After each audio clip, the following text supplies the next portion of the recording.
Mari jemaat yang kekasih, kita akan masuk dalam doa terlebih dahulu. Bapa kami dalam surga yang mulia, kami sungguh bersyukur untuk kesempatan yang indah ini di mana kami akan bersama-sama mendengar firman-Mu. Tolong kami Tuhan agar kami boleh sungguh-sungguh membuka hati kami lebar-lebar untuk kami boleh dikoreksi oleh firman Tuhan. Tolong kami Tuhan agar kami boleh belajar untuk menjadi orang-orang yang berdampak bagi dunia ini, memberikan satu pengaruh yang membawa pada akhirnya orang-orang itu datang kepada Tuhan, memuliakan nama Tuhan. Terima kasih Tuhan, Engkau berkati setiap kami. Biarlah Engkau berbicara kepada kami secara pribadi dalam kesempatan ini. Berbicaralah Tuhan, karena kami sudah siap untuk mendengarnya. Di dalam nama Tuhan Yesus kami bersyukur dan kami berdoa. Amin. Ya, tema kita hari ini adalah Impactful Christians, orang-orang Kristen yang berdampak. Firman Tuhan diambil dari Matius pasal yang ke-5, ayat yang ke-14 sampai yang ke-16. Firman Tuhan mengatakan demikian. Kamu adalah terang dunia, kota yang terletak di atas gunung tidak mungkin tersembunyi. Lagi pula orang tidak menyalakan pelita lalu meletakkannya di bawah gantang, melainkan di atas kaki dian sehingga menerangi semua orang dalam rumah itu. Demikianlah hendaknya terangmu bercahaya di depan orang, supaya mereka melihat perbuatanmu yang baik dan memuliakan Bapamu yang di sorga. Demikianlah pembacaan firman Tuhan. Saudara, jika ada orang yang bertanya kepada saudara saat ini, seberapa besar dampak hidup kita kepada orang lain? Dan dicoba dibuat sebuah skala gitu ya. Ada skala 1, 2, 3 sampai 10. Kira-kira berapa nilai skor saudara? Nilai skor yang menunjukkan bahwa saudara itu memiliki hidup yang berdampak kepada orang lain. Mungkin ada yang pede menjawab, oh saya 7, oh saya 8. Tetapi mungkin barangkali ada juga yang berpikir, wah kalau saya mungkin rendah. Kalau saya mungkin di bawah.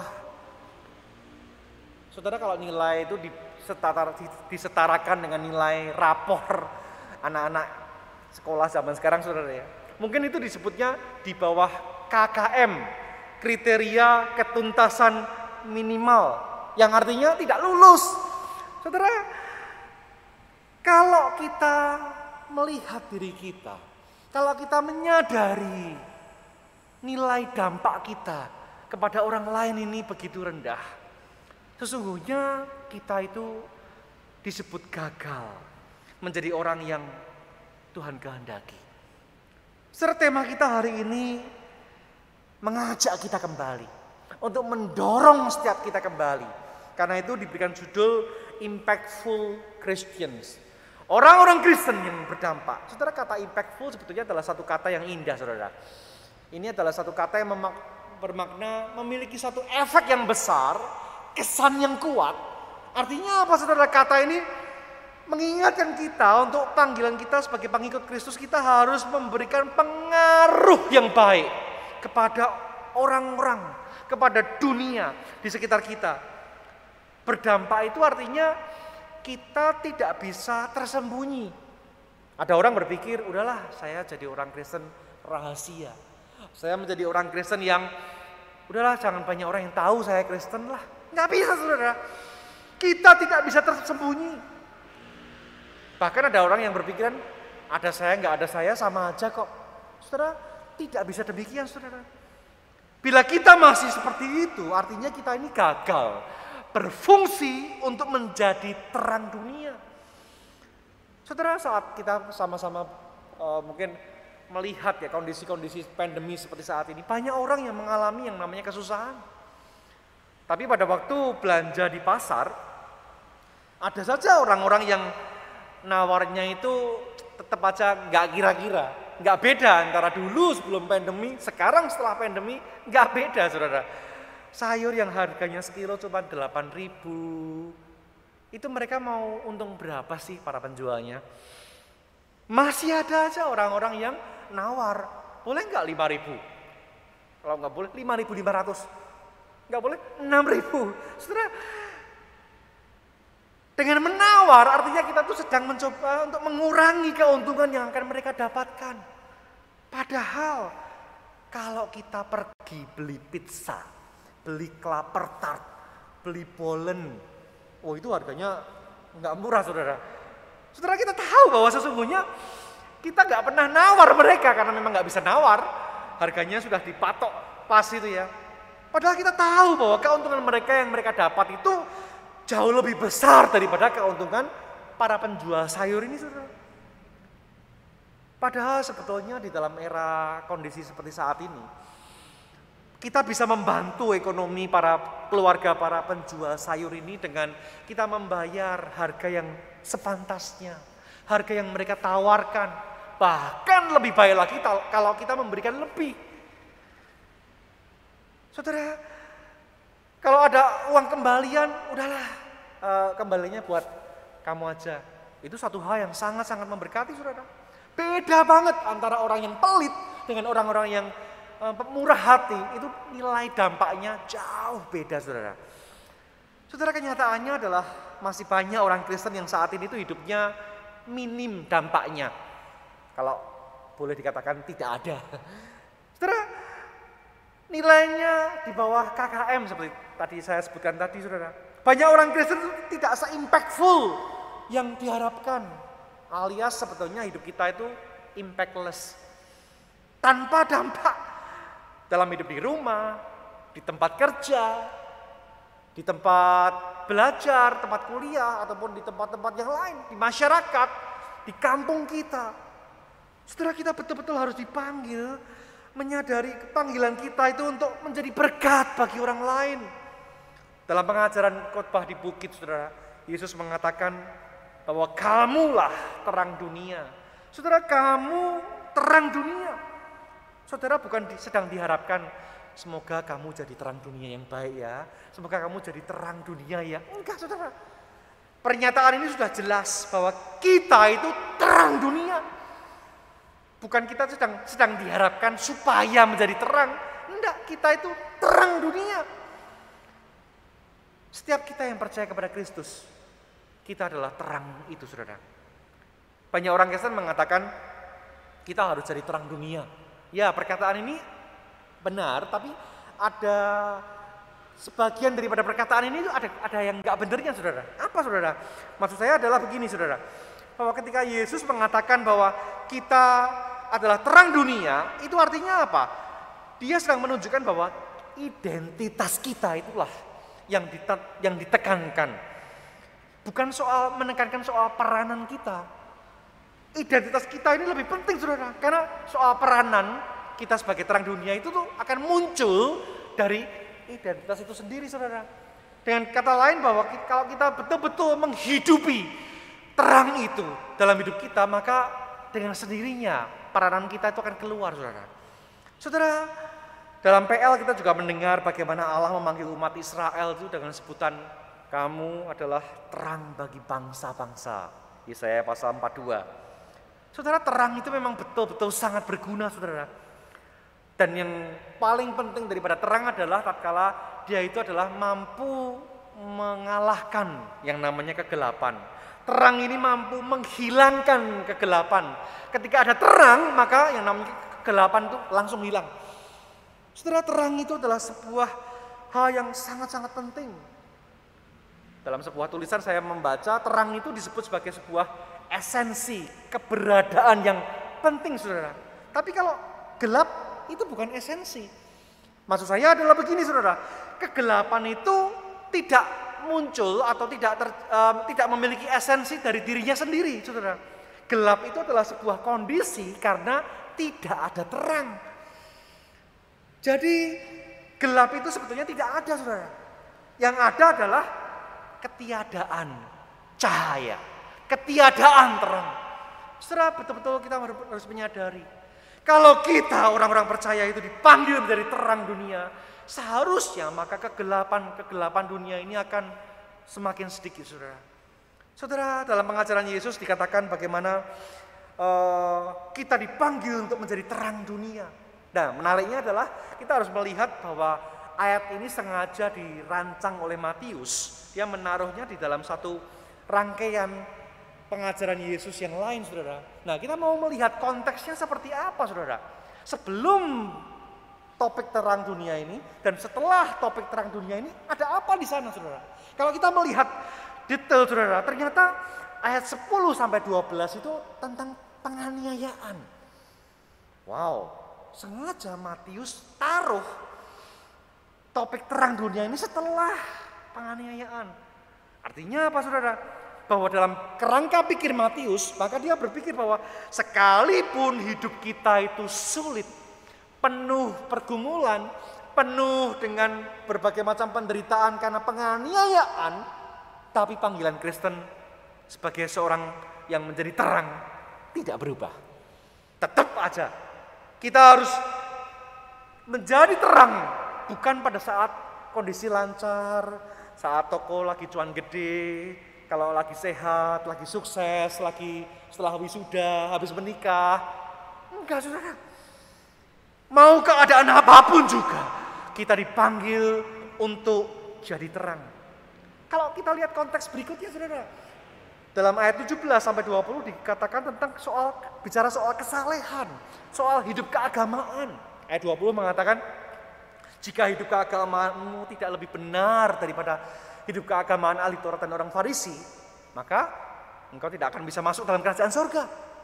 Saudara, kita melihat di sini bahwa ternyata konteks ini mengajarkan kepada kita bahwa ternyata yang namanya orang Kristen itu sekalipun harus menghadapi satu kondisi yang tidak mudah ini, tetapi kita harus menunjukkan satu hidup kesalehan yang baik. Dan kita tentu akan dibandingkan hidup kesalehan kita, hidup keagamaan kita, kesalehan kita dibandingkan dengan orang-orang yang lain, bahkan dengan agama-agama dan kepercayaan yang lain. Tentu ini satu hal yang tidak mudah. Saudara, panggilan kita harus jelas, saudara. Setiap kita harus menyadari bahwa terang itu dibutuhkan. Terang itu tidak bisa tidak ada, saudara. Terang itu harus ada. Karena itulah Tuhan mengatakan, kamulah terang dunia. Saudara, namun dalam bagian yang lain, saudara, mungkin kita agak bingung ya membaca bagian Injil Yohanes, kita menemukan ada satu perkataan demikian, akulah terang dunia. Yesus yang katakan. Yohanes pasal 8, saudara. Nah, jadi yang terang itu siapa ya? Kita mulai berpikir ini. Jadi terang itu Yesus atau kita? Saudara, saya mencoba menjelaskan ini semua dengan demikian, saudara, bahwa sesungguhnya yang menjadi terang dunia yang sejati itulah Yesus. Yesuslah sumber terang dunia yang sejati, saudara. Kita orang Kristen ini adalah hanya sebagai pantulan terang Kristus. Kalau boleh diumpamakan, Yesus ini adalah mataharinya, sumber cahayanya. Kita ini cuma bulan, tapi terang yang memancarkan cahaya matahari itu. Saudara, kita ini adalah terang yang lebih kecil, yang bersumber daripada terang yang sesungguhnya, yaitu adalah Allah sendiri, saudara.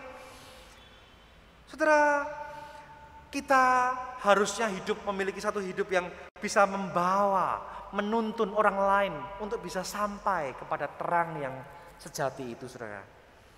Saudara, kalau kita melihat latar belakang sejarah pada masa itu, kita melihat sebetulnya istilah anak-anak terang ini bukan hanya diberikan kepada orang-orang pengikut Yesus. Karena apa, saudara? Karena ternyata pada waktu itu ada yang namanya komunitas Qumran. Komunitas Qumran itu adalah orang-orang yang hidup menyendiri. Mereka hidup menjauhkan diri daripada komunitas masyarakat kebanyakan yang lainnya, saudara. Mereka mengasingkan diri dalam gua-gua Qumran itu, saudara. Dan mereka menyebut diri mereka adalah kamilah anak-anak terang. Jadi apa yang membedakan pengikut Yesus dengan anak-anak terang ini, saudara, dengan komunitas Qumran ini, saudara? Bedanya adalah mereka ini menunjukkan kesalehan mereka, menunjukkan satu kebaikan mereka hanya di gua-gua Qumran itu, saudara. Tetapi beda dengan orang-orang percaya. Justru kita itu dipanggil, orang pengikut Yesus itu dipanggil untuk tetap hidup dalam dunia yang gelap ini. Dan di sanalah kita menjadi terang. Bukan kita menyendiri, bukan kita mengasingkan diri, bukan kita hidup eksklusif, bukan saudara. Saudaraku, kita dipanggil untuk boleh menjadi terang bagi dunia ini. Saudara, kalau orang-orang di komunitas kumuran ini bisa gagal karena mereka menyendiri, kita pun ternyata juga bisa gagal, saudara. Kita bisa mengalami yang namanya disebut sebagai spiritual eclipse, gerhana rohani. Tatkala kita gagal untuk menjadi terang bagi sesama, saudara, kita ini seharusnya memantulkan, memancarkan terang Kristus. Tetapi kita justru malah tersembunyi. Padahal terang harusnya nggak tersembunyi kan? Karena di dalam bagian selanjutnya dikatakan bagaimana kota yang terletak di atas gunung tidak mungkin tersembunyi. Saudara, kalau kita melihat konteks di zaman itu, di zaman Yesus itu yang namanya sebuah kota itu akan dibangun di atas bukit. Dan akan kelihatan dari kejauhan. Siang hari, wah sangat jelas kelihatan. Malam hari pun kita masih tetap bisa mengetahui, oh kotanya di sana. Kenapa saudara? Karena ada jendela-jendela yang memancarkan cahaya pelita-pelita yang mereka nyalakan. Jadi tetap orang kan bisa mendeteksi, oh kotanya di sana, di sono, gitu. Saudara, hanya kebodohanlah yang membuat kota itu tidak akan terlihat. Dan itu sangat-sangat konyol sekali saudara. Kalau ada orang yang memasang pelita, lalu menutupnya dengan gantang. Saudara, gantang itu adalah wadah biji-bijian. Mungkin dibuat dari anyaman yang dibuat cukup rapat. Ya harus rapat, kalau nggak rapat ya nanti bijinya bocor semua saudara ya. Tapi maksud saya adalah ketika pelita ditutup dengan gantang, maka cahaya itu tidak bisa keluar. Cahayanya menjadi tersembunyi. Dan di sanalah terang itu menjadi sia-sia saudara. Saudaraku, kalau kita bisa melihat satu gambaran ini, kita menyadari bahwa jangan sampai orang-orang Kristen itu hidupnya ditutupi gantang. Saudara, tapi apa yang membuat seringkali hidup kita itu seperti tertutup gantang, saudara? Apa yang membuat seringkali orang Kristen itu gagal jadi terang, saudara? Saudara, dalam konteks kitab Matius, kalau kita membaca pasal 13 tentang perumpamaan penabur, kita akan melihat bagaimana di sana ada digambarkan bagaimana tatkala ada benih yang jatuh ke semak duri, maka diartikan adalah ketika ada kekhawatiran dan tipu daya kekayaan membuat benih itu pada akhirnya tidak berbuah. Saya mencoba mensejajarkan, memparalelkan bagian ini dengan tidak berbuah ini dengan tidak memberikan cahaya atau tidak bersinar bagi orang lain, tidak menjadi terang bagi orang lain, saudara. Kekhawatiran seringkali adalah satu hal yang seringkali mengganggu kita, membuat kita menjadi takut, menjadi khawatir berlebihan. Khawatir saja mungkin oke, saudara, tapi khawatir yang berlebihan, takut yang berlebihan, itu menjadi sesuatu yang seolah-olah kita ini percaya Tuhan, tapi hidup kita seakan-akan Tuhan itu gak pernah ada, saudara. Kita ini mengaku bahwa kita percaya pada Allah yang maha kuasa, Allah yang besar, Allah yang mampu mengalahkan segalanya. Tapi hidup kita terlalu dikungkung dengan ketakutan, kekhawatiran. Dan itu akan membuat hidup kita menjadi sebuah hidup yang sia-sia, tidak lagi berdampak. Tipu daya kekayaan juga demikian, saudara. Ada orang-orang tertentu yang berpikir bahwa yang namanya kekayaan itu adalah something yang bisa diandalkan, satu-satunya yang bisa diandalkan. Kalau ada mungkin laporan, wah nilai investasi saya turun, wah gelisah setengah mati. Wah kalau ada hal yang menguras, istilahnya membuat uangnya berkurang, wah sangat-sangat gelisah, saudara. Filosofinya adalah buka lebar-lebar pintu agar uang bisa masuk, tapi tutup rapat-rapat keran untuk keluar uang, saudara. Jadi bukanya pakai pintu, nutupnya pakai keran. Jadi sudah sangat, pokoknya intinya adalah kalau bisa duit masuk. Tidak peduli Ada satu kebutuhan-kebutuhan bahwa kita itu dipanggil untuk jadi berkat. Ketika pembantu rumah tangga sakit, enggak peduli, itu kan udah dibayar. Ketika melihat ada saudara kita, jelas-jelas kita tahu kita bisa bantu dia, enggak peduli. Yang penting uangku tetap. Saudara, tipu daya kekayaan telah membuat dia menjadi buta untuk melihat panggilannya di dunia ini, saudara. Saudaraku yang terkasih dalam Tuhan Yesus Kristus, kita belum menyadari jebakan-jebakan ini. Maka disebut sebagai tipu daya kekayaan ini. Hati-hati pada tipu daya ini, saudara. Jangan sampai kita sudah mendewakan uang dalam kehidupan kita. Yang berikutnya adalah saya juga menemukan bahwa dosa yang tersembunyi, saudara, itu adalah sesuatu yang sangat mengganggu. Itu bagaikan satu gantang yang membuat kita menjadi tertutup cahaya kita. Gimana enggak?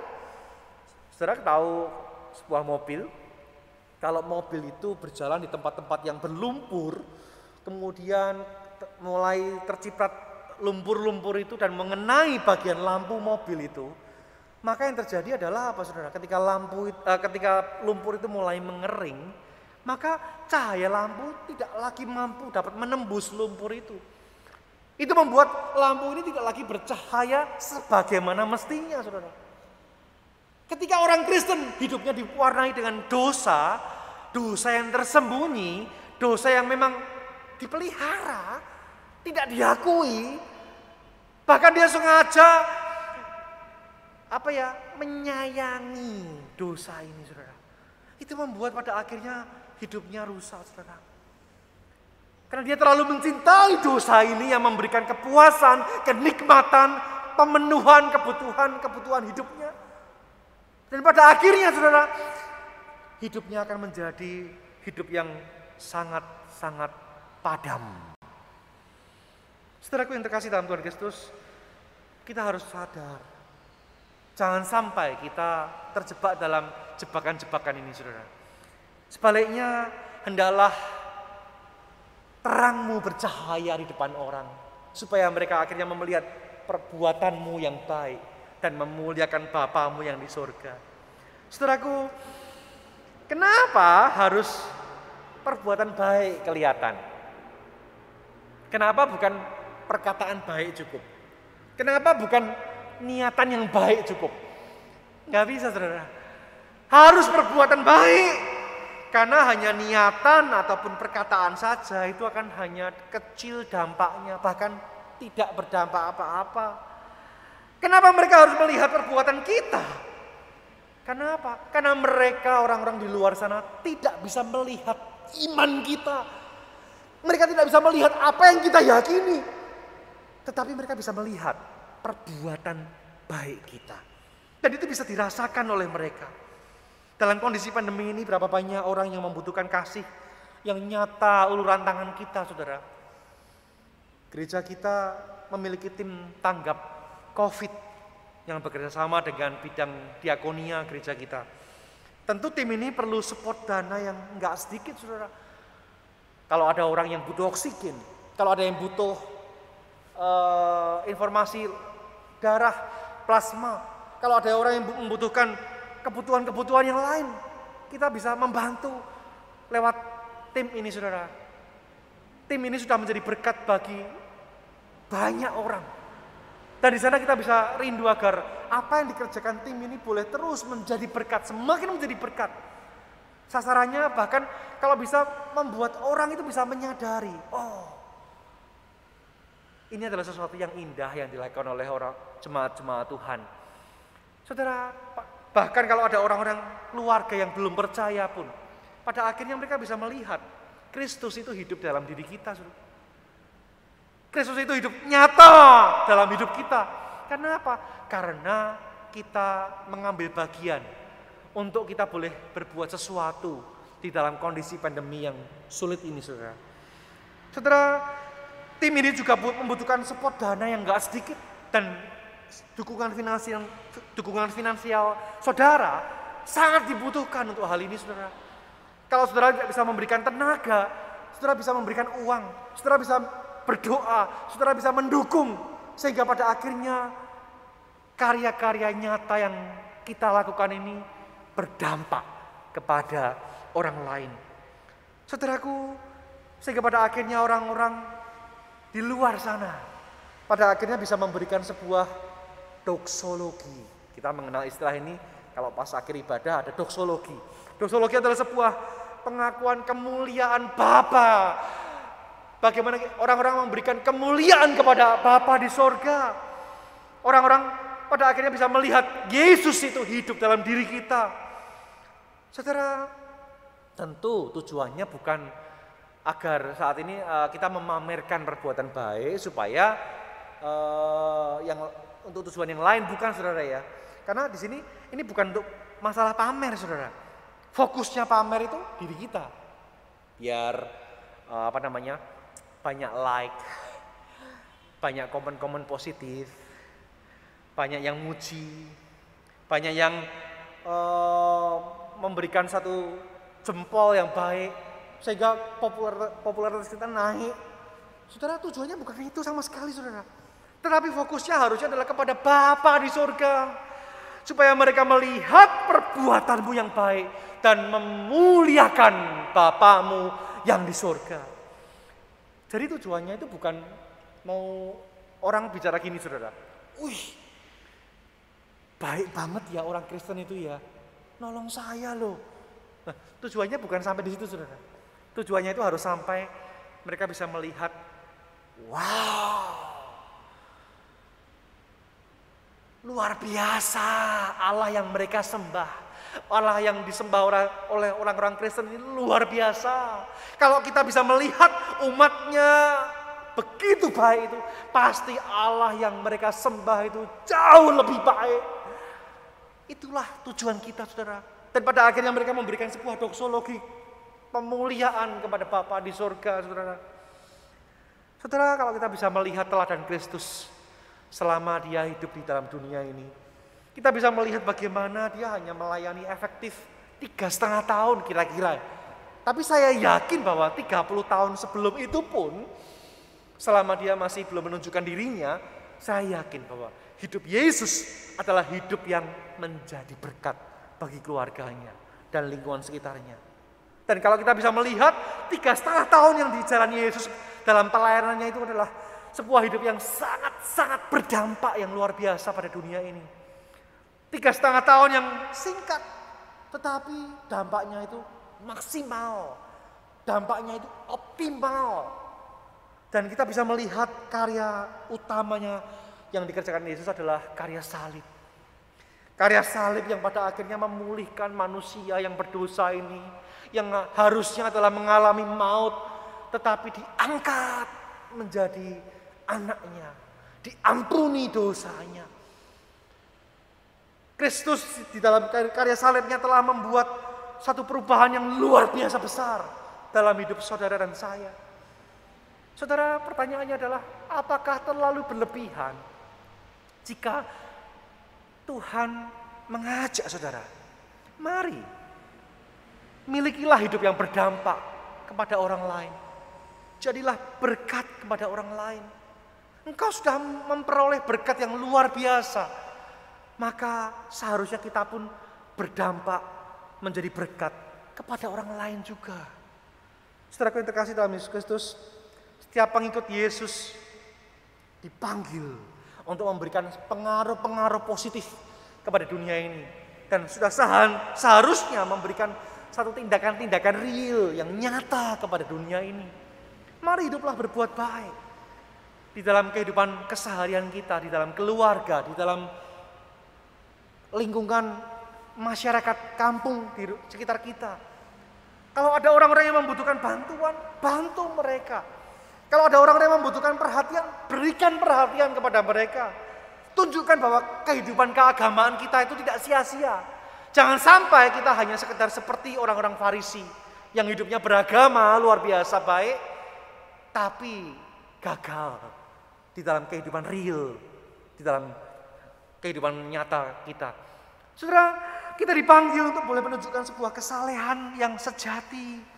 Bahkan Kita rindu agar kesalehan, perbuatan baik yang kita kerjakan itu pada akhirnya justru malah membawa orang bisa melihat Kristus. Membawa mereka dituntun hidup kepada Kristus. Saudara, itulah yang seharusnya menjadi satu hal yang ultimat dalam hidup kita.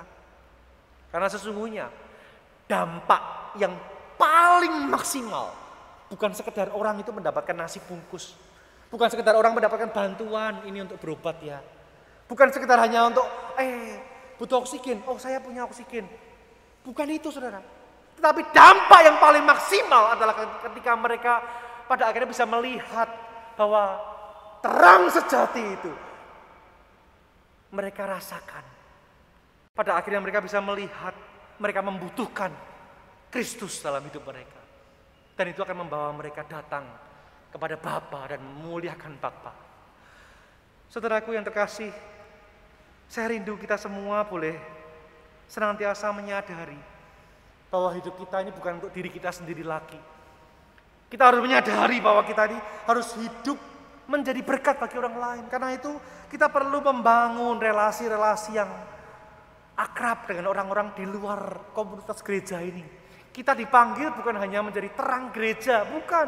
Terang dunia, bukan terang gereja. Menjadi terang di gereja saja percuma. Kita dipanggil untuk memperluas wilayah-wilayah kita. Di luar tembok-tembok gereja ini. Di luar tembok-tembok rumah kita. Untuk menjadi berkat. Saudaraku, kita dipanggil untuk boleh membangun satu relasi yang lebih baik dengan orang-orang di sekitar kita. Bahkan pada akhirnya siap. Kalau mereka membutuhkan bantuan kita. Bahkan kita bisa mengarahkan pada Yesus ketika memang ada kesempatan untuk hal itu, saudara. Setelah dunia ini semakin gelap dengan kondisi-kondisi yang semakin parah saat ini, saudara. Tetapi kegelapan dunia ini jangan hanya diratapi, disesali, tapi kita harus do something untuk hal itu, saudara. Mari kita bersama-sama bekerja untuk boleh melayani dunia ini, melayani orang-orang yang hidup dalam kegelapan untuk mereka bisa menuju pada terang yang sejati itu, saudara. Mari kita sama-sama bekerja, mari sama-sama kita berbuat baik dengan kesalehan kita, dengan perbuatan baik kita, pada akhirnya menjadi saksi-saksi yang baik untuk membawa mereka datang kepada Kristus. Saudara, makin gelap sebuah tempat, makin dia butuh terang, saudara. Makin gelap sebuah tempat, maka terang sekecil apapun akan sangat berdampak. Dengan demikian, saudara, kita menyadari bahwa kalau ada tempat-tempat atau yang begitu sulit, begitu banyak masalah, keluarga-keluarga yang memiliki satu pergumulan yang begitu berat, membutuhkan bantuan kita, itulah kesempatan di mana kita bisa menolong mereka, menjadi terang bagi mereka. Kehadiran kita ditunggu, kehadiran kita diharapkan untuk membawa mereka memiliki sebuah kehidupan yang lebih baik. Karena itu, saudara, maukah saudara memiliki sebuah hidup yang berdampak? Maukah saudara memiliki sebuah hidup yang sungguh-sungguh menjadi terang bagi banyak orang saat ini? Kalau ditanya, kapan saya harus mulai? Kapan saya harus mulai? Saya katakan, sekarang ini waktunya. Inilah saatnya. This is it.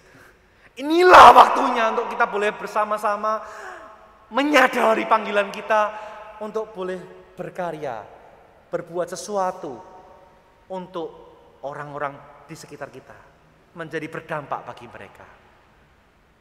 Amin. Mari bersama-sama kita berdoa.